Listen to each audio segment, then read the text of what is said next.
Hello there everyone, welcome to the channel. I'm just going to be in this video talking about my thoughts on the potential Bayek sequel, and maybe just a bit on like the probability of that, but that'll probably be mostly in another video. And just my thoughts on a sequel, what I think that might be, if I think there might be any, I don't know, big, glaring, horrible issues. But all that intro stuff aside, just get into the video. So, my thoughts on a Bayek sequel are a bit mixed, not overly convoluted and screwed up in some big tangle of thought trains or anything, but they are a bit mixed. I am hopeful for a Bayek sequel because I think Bayek was a great protagonist and I would like to see more of his story, and I think also having a continuing protagonist could help to kind of ground the new modern day protagonist. I think it's Layla Hassan, by just kind of making a connection between her and Bayek, kind of like Desmond and Ezio had in a way.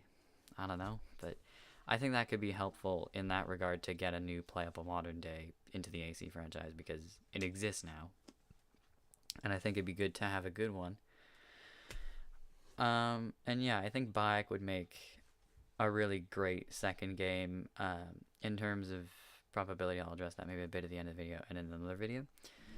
But my kind of more mixed opinion thoughts are, I've seen quite a few videos on the ideas of like a Bayek trilogy set in ancient Egypt, ancient Greece, and ancient Rome, and my thoughts are mostly positive, but not all, because I think as cool as all these settings would be to see, and would be awesome to see them, I think having them all, especially one after the other, could make it seem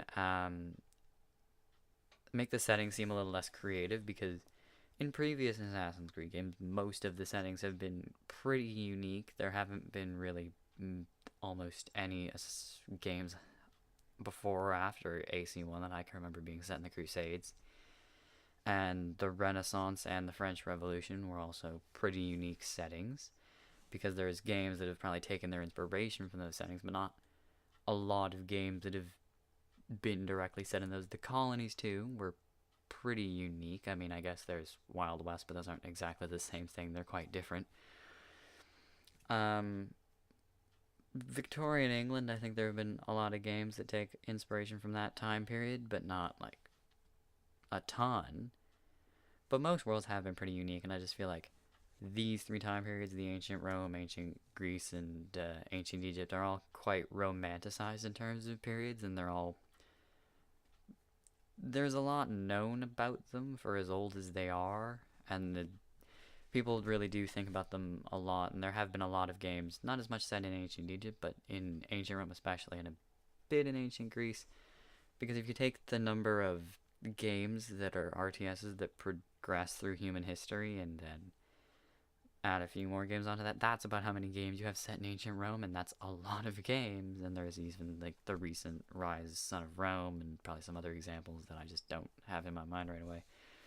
Also, a lot of games set in ancient Greece or kind of focused on ancient Greek mythology, like the God of War franchise with Ares and Zeus and Kratos doing stuff there.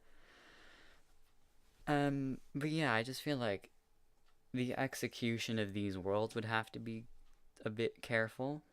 It couldn't just be kind of rush in and use your average everyday fun characters for these settings.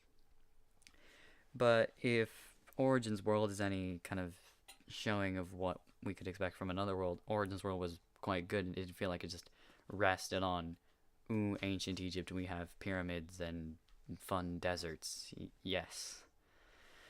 It did kind of have its own world engaging that you wanted to engage in with just average people, and not just climb and slide down pyramids, though that is fun.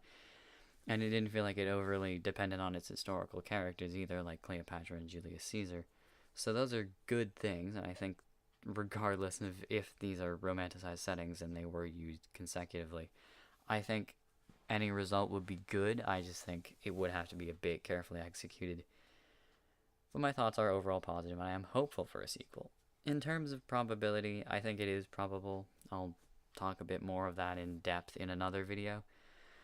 But I do think even after the DLCs for Origins, Bayek's story is fairly open-ended. There wasn't like a just straight-up bow tying it all up and making it a nice, fun time.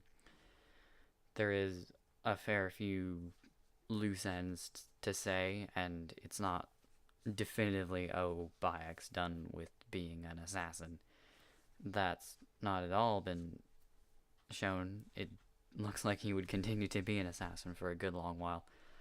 But I'll talk more about the probability and maybe like some hints towards that. So I'll just do that in another video later down the line. But that's all I've really got to say. If you enjoyed the video, give it a like. If you want to see more of the channel, subscribe. If you think someone else enjoyed the video, share it with them. And I'll see you in the next one.